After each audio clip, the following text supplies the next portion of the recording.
High all government job aspirants, welcome to my YouTube channel general studies for government jobs. আজকে আমরা discuss করব general knowledge part 14। এর আগে total আমরা 13টা part discuss করে নিয়েছি। প্রতিদিন আমরা 50টি করে জিকে ডিসকাস করি। যারা আগের পার্টগুলি দেখোনি তারা অবশ্যই আগের পার্টগুলি দেখে নেবে, এবং যারা আমার চ্যানেলে নতুন তারা অবশ্যই সাবস্ক্রাইব করে নেবে। এবং এই পিডিএফটা যদি কারো লাগে এবং প্রিভিয়াস যেগুলো পড়িয়েছি সেগুলোরও যদি পিডিএফ কারো লাগে, ভিডিওটির ডেসক্রিপশনে আমাদের টেলিগ্রাম চ্যানেলে লিঙ্ক দেওয়া আছে, সেখানে জয়েন করে নেবে। সেখান থেকে পিডিএফ সম্পূর্ণ ফ্রিতে তোমরা ডাউনলোড করে নেবে, এবং যারা আমার চ্যানেলে নতুন অবশ্যই সাবস্ক্রাইব করে নেবে। চলো আজকের পার্ট 14 ডিসকাস স্টার্ট করছি। ফার্স্ট কোশ্চেন কি বলছে দেখো, সুন্নিদের কাছে কে জিন্দাপীর ছিলেন? না, জিন্দাপীর বলা হতো ঔরঙ্গজেবকে। নেক্সট কোশ্চেন, আইন করে কে সতীদাহ প্রথা বিলোপ করেছিলেন? না, আইন করে সতীদাহ প্রথা বিলোপ করেছিলেন লর্ড উইলিয়াম বেন্টিক। কত খ্রিস্টাব্দে? না, 1829 খ্রিস্টাব্দে। পাশে দেখো আমি সালটাও লিখে দিয়েছি। এবং তার সাথে দেখো অপশন যেগুলো রয়েছে, Lord Ripon, Lord Dalhousie, Lord Liton, এদের সম্বন্ধে কিছু ডিটেলস আমি বলে দিচ্ছি। দেখো লর্ড রিটন লাস্টে অপশন ডিতে যেটা রয়েছে, লর্ড রিটন, ইনি ভার্নাকুলার প্রেস অ্যাক্ট পাস করিয়েছিলেন 1878 খ্রিস্টাব্দে, এবং লর্ড রিপন ইনি ভার্নাকুলার প্রেস অ্যাক্ট রদ করেছিলেন। তার সাথে দেখো অপশন সিতে আছে লর্ড ডালহৌসি, তিনি বিধবা বিবাহ প্রচলন শুরু করেছিলেন 1856 খ্রিস্টাব্দে, এবং ডক্ট্রিন অফ ল্যাপসে, তারপর রেলওয়ে, এসব চালু করেছিলেন লর্ড ডালহৌসি। ঠিক আছে, পড়লে এইরকমভাবে পড়বে, তাহলে কমন আসার চান্সটা অনেক বেশি থাকবে। এই ধরনের কোশ্চেন তোমার রিসেন্ট যেসব এক্সাম, যেমন railway group D, West Bengal SI, West Bengal constable, lady constable, এইসব এক্সামে আসার চান্স খুবই বেশি। নেক্সট কোশ্চেন দেখো, আইহোল শিলালিপিতে কার সম্বন্ধে বর্ণনা করেছে? না, আইহোল শিলালিপি বর্ণনা করেছে দ্বিতীয় পুলকেশী সম্বন্ধে। নেক্সট কোশ্চেন, কোন গ্রন্থটি কালিদাসের রচিত নয়? কাদম্বরী গ্রন্থটি কালিদাসের রচিত নয়, এটি বাণভট্টের রচিত, এবং বাকি যে তিনটি রয়েছে সেই তিনটি হচ্ছে কালিদাসের রচিত গ্রন্থ। নেক্সট কোশ্চেন কি বলেছে দেখো, না, ভারতের পাশ্চাত্য শিক্ষার ম্যাগনা কাটা কি? না, ম্যাগনা কাটা হচ্ছে উডের ডেসপ্যাচ। নেক্সট কোশ্চেন, কলকাতা কোন সালে প্রতিষ্ঠিত হয়? কলকাতা প্রতিষ্ঠিত হয়েছিল 1690 খ্রিস্টাব্দে, এবং কে প্রতিষ্ঠা করেছিলেন? জব চার্নাক। এই কোশ্চেনটাও খুব ইম্পর্টেন্ট, যে কলকাতা কে প্রতিষ্ঠা করেছিলেন? জব চার্নাক, 1690 খ্রিস্টাব্দে। নেক্সট কোশ্চেন কি বলছে দেখো, রাজতরঙ্গিনী লিখেছিলেন কে? না, রাজতরঙ্গিনী লিখেছিলেন কলহন। এবং তার সাথে কিছু ডিটেলস দিয়ে দিয়েছি। দেখো, বাণভট্টের লেখা দুটি গ্রন্থের নাম হচ্ছে কাদম্বরী এবং হস্তচরিত। কৌটিল্যের লেখা হচ্ছে অস্ত্রশাস্ত্র, এবং কালিদাসের কিছুক্ষণ আগেই পড়লাম তিনটি কাব্যগ্রন্থের নাম, তোমরা ওখান থেকে ওটা পড়ে নেবে। এই তিনটে নামই কিন্তু মুখস্থ করে নেবে, খুব ইম্পর্টেন্ট, প্রত্যেক এক্সামে একটি করে কোশ্চেন এগুলো আসে। নেক্সট কোশ্চেন, জয়দেবের লেখা বইয়ের নাম কি? না, জয়দেবের লেখা বইয়ের নাম হচ্ছে গীত গোবিন্দ। তার সাথে আমরা কিছু বলে দিচ্ছি। দেখো, রামচরিত লেখা হচ্ছে সন্ধ্যাকর নন্দী, এবং রঘুবংশম কার লেখা? রঘুবংশ লেখা হচ্ছে কালিদাস। তোমরা এটা কমেন্ট করে জানাবে যে বিক্রমাদিত্য দেবচরিত কার লেখা। ঠিক আছে, এটা তোমরা কমেন্ট করে জানাবে, খুব ইম্পর্টেন্ট কোশ্চেন এগুলো সব। নেক্সট কোশ্চেন কি বলেছে দেখো, না, ইংরেজি ভাষায় ভারতের প্রথম সংবাদপত্র কোনটি? না, ইংরেজি ভাষায় ভারতের প্রথম সংবাদপত্র হচ্ছে বেঙ্গল গ্যাজেট, এটি 1780 খ্রিস্টাব্দে শুরু হয়েছিল। নেক্সট কোশ্চেন, ভারতের প্রথম ভাইসরয় কে? না, ভারতের প্রথম ভাইসরয় হচ্ছে লর্ড ক্যানিং। নেক্সট কোশ্চেন আমরা যেটা পড়বো কি বলেছে দেখো, না, বন্দে মাতরম সঙ্গীতটির গীতকার কে? না, বন্দে মাতরম সঙ্গীতটির গীতকার হচ্ছেন বঙ্কিমচন্দ্র চট্টোপাধ্যায়। এবার আমরা দেখব নেক্সট পেজ। নেক্সট কোশ্চেন দেখো কি বলেছে, না, সাঁওতাল বিদ্রোহ কোন সালে ঘটেছিল? সাঁওতাল বিদ্রোহ ঘটেছিল 1855 খ্রিস্টাব্দে, এবং এর নেতৃত্বকে দিয়েছিলেন? নেতৃত্ব দিয়েছিল সিধু ও কানহু। নেক্সট কোশ্চেন, বক্সারের যুদ্ধ কবে সংগঠিত হয়েছিল? না, বক্সারের যুদ্ধ হয়েছিল 1764 খ্রিস্টাব্দে। তোমরা এটা কমেন্ট করে জানাবে যে বক্সারের যুদ্ধ কাদের মধ্যে হয়েছিল। খুব ইম্পর্টেন্ট কোশ্চেন, বহুবার কোশ্চেনে এই কোশ্চেনটি এক্সামে এসছে। নেক্সট কোশ্চেন, অষ্টপ্রধান কি? অষ্টপ্রধান হচ্ছে শিবাজির 8 জনের মন্ত্রী পরিষদ। এই শিবাজির 8 জনের মন্ত্রী পরিষদ ছিল, এটাকে বলা হতো অষ্টপ্রধান। নেক্সট কোশ্চেন, কাশ্মীরের আকবর কাকে বলা হয়? কাশ্মীরের আকবর বলা হয় জয়নাল আবেদিনকে। অপশন এ হচ্ছে এটির অ্যান্সার। নেক্সট কোশ্চেন, কাবুলিয়ত ও পাট্টা প্রবর্তন করেছিলেন কে? না, খুব ইম্পর্টেন্ট কোশ্চেন, এই কোশ্চেনটা প্রিভিয়াস ইয়ারে এসছে। কাবুলিয়ত ও পাট্টা প্রবর্তন করেছিলেন শের শাহ সুরি বা শের শাহ, যেমন এক্সামের অপশানে থাকবে তোমরা সেটাই মারবে। ঠিক আছে, নেক্সট কোশ্চেন, খুব ইম্পর্টেন্ট কোশ্চেন, প্রাচীন বাংলার প্রথম জাতীয় রাজা ছিলেন কে? না, প্রাচীন বাংলার প্রথম জাতীয় রাজা ছিলেন শশাঙ্ক। অপশন বি হচ্ছে এটির অ্যান্সার। নেক্সট কোশ্চেন, যে ভারত সম্রাটকে হিন্দু মুসলমান সকলেই দিল্লেশ্বরী বা জগদীশ্বর বলে অভিহিত করতেন, তিনি হলেন কে? না, তিনি হলেন আকবর, সম্রাট আকবর। সম্রাট আকবরকে দিল্লীশ্বরও অথবা জগদীশ্বরও বলা হতো। নেক্সট কোশ্চেন, মিনান্দার ছিলেন কে? না মিনান্দার ছিলেন একজন ইন্দো গ্রিক রাজা। অপশন বি হচ্ছে এটির অ্যান্সার। নেক্সট কোশ্চেন, ত্রিপিটক কাদের ধর্মগ্রন্থ? ত্রিপিটক হচ্ছে বৌদ্ধদের ধর্মগ্রন্থ। তোমরা একটা কমেন্ট করে জানাবে যে জৈনদের ধর্মগ্রন্থের নাম কি। নেক্সট কোশ্চেন, সকারি উপাধি গ্রহণ করেছিলেন কে? না সকারি উপাধি গ্রহণ করেছিলেন দ্বিতীয় চন্দ্রগুপ্ত। এবার আমরা চলে আসব ভারতের ভূগোল, ইন্ডিয়ান জিওগ্রাফি থেকে কোশ্চেন। ফার্স্ট কোশ্চেন কি বলেছে দেখো, না ভারতের কোন অঞ্চলে বৈশিষ্ট্যপূর্ণ বিচ্ছিন্নকার গ্রামীণ জনবসতি দেখা যায়? অ্যান্সার হচ্ছে তেলেঙ্গানার মালভূমি অঞ্চলে বিচ্ছিন্নকার গ্রামীণ জনবসতি দেখা যায়। নেক্সট কোশ্চেন কি বলেছে দেখো, ক্যাটোস্যাট 1 কি? না ক্যাটোস্যাট 1 হচ্ছে, দেখো এটা নেক্সট পেজের অ্যান্সারটি আছে, আমি দেখিয়ে দিচ্ছি। না এটি হচ্ছে একটি মানচিত্র তৈরি করার উপগ্রহ। নেক্সট কোশ্চেন, মানবচিত্রের অনুপুঙ্খতা বেশি হবে স্কেল যদি কি হয়? না স্কেল যদি বড় হয় তাহলে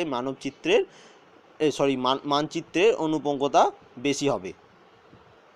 নেক্সট কোশ্চেন, জনসমষ্টির বয়স, লিঙ্গ, প্রকারভেদ কিসের মাধ্যমে সবচেয়ে ভালোভাবে দেখানো যায়? খুব ইম্পর্টেন্ট কোশ্চেন, এটা আমরা দেখানো যায় পাইচিত্র বা পাই চার্ট এর মাধ্যমে। নেক্সট কোশ্চেন, নিম্নে কোনটি মেটামরফিক শিলা? না মেটামরফিক শিলা হচ্ছে মার্বেল। মার্বেল হচ্ছে একটি মেটামরফিক শিলা। নেক্সট কোশ্চেন কি বলেছে দেখো, নিম্নোক্তর মধ্যে কোনটিকে সরীসৃপের যুগ বলা হয়? না সরীসৃপের যুগ বলা হয় মেসোজোয়িক যুগকে। নেক্সট কোশ্চেন কি বলেছে দেখো এখানে, না নিম্নলিখিত রাজ্যগুলির তালিকা লক্ষ্য করুন। এবার দেখো অপশানে কী কী আছে, উড়িষ্যা, বিহার, অন্ধ্রপ্রদেশ, মধ্যপ্রদেশ, পশ্চিমবঙ্গ। এবার কী কী চেয়েছে এখান থেকে, না প্রস্তাবিত বনাঞ্চলে রাজ্য যে রাজ্যগুলি থেকে গঠিত হবে সেটা কোনটা? অপশন এ হবে, না অপশন বি হবে, না অপশন সি হবে, না অপশন ডি হবে? এটার অ্যান্সার তোমরা অবশ্যই করে জানাবে, খুব ইম্পর্টেন্ট কোশ্চেন এটা। নেক্সট কোশ্চেন, নিচের কোনটি সত্য? না এই যে বর্ণনাগুলি দিয়েছে তার মধ্যে সত্য হচ্ছে অপশন ডি, মানে সব আকরিকই খনিজ পদার্থ। কিন্তু এইটা সবসময় মনে রাখবে, সব খনিজ পদার্থই কিন্তু আকরিক নয়। অপশন ডি হচ্ছে এটির অ্যান্সার। নেক্সট কোশ্চেন আমরা যেটা ডিসকাস করবো, খুব ইম্পর্টেন্ট কোশ্চেন, সেক্সট্যান্ড যন্ত্র ব্যবহার করা হয় কী জন্য? না সেক্সট্যান্ড যন্ত্র ব্যবহার করা হয় দূরত্বে জিনিসের উচ্চতা মাপার জন্য। অপশন ডি হচ্ছে এটির অ্যান্সার। নেক্সট কোশ্চেন আমরা যেটা ডিসকাস করবো, কী বলেছে দেখো, ড্যাশ সমাক্ষরেখার মাঝে আন্তর্জাতিক তারিখ রেখাটি 180 ডিগ্রি দ্রাঘিমা রেখা থেকে প্রায় 10 ডিগ্রি থেকে বেশি বিচ্যুত হয়। কোনটা অ্যান্সার হবে? না অ্যান্সার হবে অপশন সি, 10 ডিগ্রি থেকে 10 ডিগ্রি টু 20 ডিগ্রি দক্ষিণ বা সাউথ। তোমরা যেটা অ্যান্সার যে যা ভার্সনে পড়ো সেই ভার্সনে বলবে। নেক্সট কোশ্চেন দেখো, খুব ইম্পর্টেন্ট কোশ্চেন এটাও, আমি একটু জুমটা কমিয়ে দিচ্ছি। দেখো কি বলেছে, না মানব সম্পদ উন্নয়ন মন্ত্রকের মতে ভারতের সাক্ষরতার শতকরা হার বেড়ে দাঁড়িয়েছে যে পর্যন্ত, তা হলো কত? না বর্তমানে ভারতের সাক্ষরতার হার হচ্ছে 74.04%। এবার তোমরা এটা কমেন্ট করে জানাবে ভারতে কোন রাজ্যে সাক্ষরতা সবচেয়ে বেশি এবং কোন রাজ্যে সাক্ষরতা হার সবচেয়ে কম, এটা অবশ্যই কমেন্ট করে জানাবে, খুব ইম্পর্টেন্ট কোশ্চেন। নেক্সট কোশ্চেন, গ্রামীণ ও নগর জনবসতির মধ্যে মূল পার্থক্য হলো কি? না এদের মধ্যে মূল পার্থক্য হচ্ছে জনসংখ্যার পরিমাণ, কারণ নগরে জনবসতি অনেক বেশি, গ্রামের জনসংখ্যা অনেক কম। নেক্সট কোশ্চেন, বিষুবরেখা থেকে মেরু পর্যন্ত বায়ুচাপের পার্শ্বচিত্র কীরকমভাবে দেখানো যায়? না বিষুবরেখা থেকে মেরু চন্দ্র, মানে বিষুবরেখা থেকে যত মেরু দিকে যাবে প্রথমে হ্রাস হবে, তারপরে বৃদ্ধি হবে, তারপরে আবার হ্রাস হয়ে যাবে। এবার দেখো নেক্সট কোশ্চেন আমরা যেটা ডিসকাস করব। নেক্সট কোশ্চেন কি বলেছে দেখো, না ভারতবর্ষে জনসংখ্যার বৃদ্ধি হার ঋণাত্মক ছিল কোন দশকে? না ভারতবর্ষে জনসংখ্যার বৃদ্ধির হার ঋণাত্মক ছিল 1911 থেকে 1921 খ্রিস্টাব্দ, এই দশকটির মধ্যে। এবার আমরা যেটা নেক্সট চ্যাপ্টার শুরু করব সেটা হচ্ছে ভারতের সংবিধান। ভারতের সংবিধান থেকে কী কী কোশ্চেন আসতে পারে, খুব ইম্পর্টেন্ট কোশ্চেন। এখানে দেখো প্রথম কোশ্চেনটি কী বলেছে, না সংবিধান অনুযায়ী মন্ত্রিপরিষদের সদস্যগণ এর ইচ্ছানুযায়ী তাদের পদ অধিষ্ঠিত থাকেন কে? না তাদের পদে অধিষ্ঠিত থাকেন অপশন সি হচ্ছে এটির অ্যান্সার, প্রধানমন্ত্রী। নেক্সট কোশ্চেন আমরা যেটা পড়বো, না আমাদের সাংসদীয় শাসন ব্যবস্থার ভিত্তি কী? না আমাদের সাংসদীয় শাসন ব্যবস্থার ভিত্তি হচ্ছে অপশন ডি হচ্ছে এটির অ্যান্সার, সার্বজনীন প্রাপ্তবয়স্কদের ভোটার অধিকার, মানে যারা 18+ বয়স তারা ভোটার অধিকার পাবে। নেক্সট কোশ্চেন, নির্বাচন সংস্কার সম্পর্কে আইন কমিশনের সুপারিশ অনুযায়ী লোকসভার বর্ধিত আসনগুলি যে পদ্ধতিতে পূরণ করা হয় সেটাকে কী পদ্ধতি বলা হয়? না সেটাকে বলা হয় আনুপাতিক প্রতিনিধিত্ব।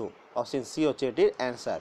নেক্সট কোশ্চেন, ভারতের আছে কি? না ভারতের আছে সংসদীয় ধাঁচের সরকার, রাষ্ট্রপতি পরিচালন সরকার নয়, আংশিক সংসদীয় এবং আংশিক রাষ্ট্রপতি পরিচালনা সরকার নয় এবং উপরে কোনোটি নয়, এটাও অপশন অ্যান্সার না, অ্যান্সার হচ্ছে অপশন এ, ঠিক আছে না, সংসদীয় ধাঁচের সরকার। নেক্সট কোশ্চেন আমরা যেটা ডিসকাস করব, খুব ইম্পর্টেন্ট কোশ্চেন, বহুবার কোশ্চেন এসছে এক্সামটি, ভারতের সংবিধান কোন তারিখে ঘোষণা করা হয়? না, ভারতের সংবিধান ঘোষণা করা হয় 26শে জানুয়ারি 1950 খ্রিস্টাব্দে। নেক্সট কোশ্চেন, ভারতীয় সংবিধানে কোন ধারায় যে কোনো ধরনের অস্পৃশ্যতাকে অসাংবিধানিক হিসাবে ঘোষণা করা হয়েছে? মোস্ট ইম্পর্টেন্ট কোশ্চেন, এই কোশ্চেনটা বহুবার রিপিট হয়েছে। অ্যান্সার কি না, আর্টিকেল 17 বা 17 নম্বর ধারা। এবং এর সাথে যেটা খুব ইম্পর্টেন্ট 44 নম্বর ধারা, এটা কি বলেছে না, 44 নম্বর ধারায় বলা হয়েছে ইউনিফর্ম সিভিল কোডের কথা বলা হয়েছে 44 নম্বর ধারায়, এবং 14 নম্বর ধারায় বলা হয়েছে ইকুয়ালিটি বিফোর ল। এবং তোমরা এটা কমেন্ট করে জানাবে যে 45 নম্বর ধারায় কি বলা হয়েছে, কারণ আমি এখনও পর্যন্ত টোটাল 1 to 78 আর্টিকেল পর্যন্ত ইন্ডিয়ান কনস্টিটিউশনের ডেসক্রিপটিভ পুরোটা বলে দিচ্ছি, মানে 1 নম্বর কী আছে, 2 নম্বর কী আছে, 30, 40, 50, 60, 78 পর্যন্ত আমার আপাতত ডিসকাস করা আছে। সেই জন্য তোমাদের এটা আমি কোশ্চেনটা করলাম যে 45 নম্বর ধারায় কি বলা হয়েছে। এটা কিন্তু আমি ডেসক্রিপটিভভাবে পড়িয়েছিলাম, যারা পড়েনি অবশ্যই ডেসক্রিপটা পড়ে নেবে, বিশেষ করে যারা গ্র্যাজুয়েশন পাস স্টুডেন্ট তারা তো অবশ্যই পড়বে।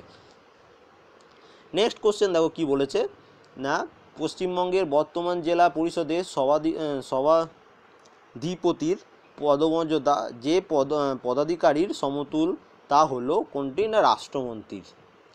নেক্সট কোশ্চেন, সুপ্রিম কোর্টের বিচারপতিগণের অবসর গ্রহণের বয়স কত? না, এর বয়স হচ্ছে 65 বছর, 65 ইয়ার্স।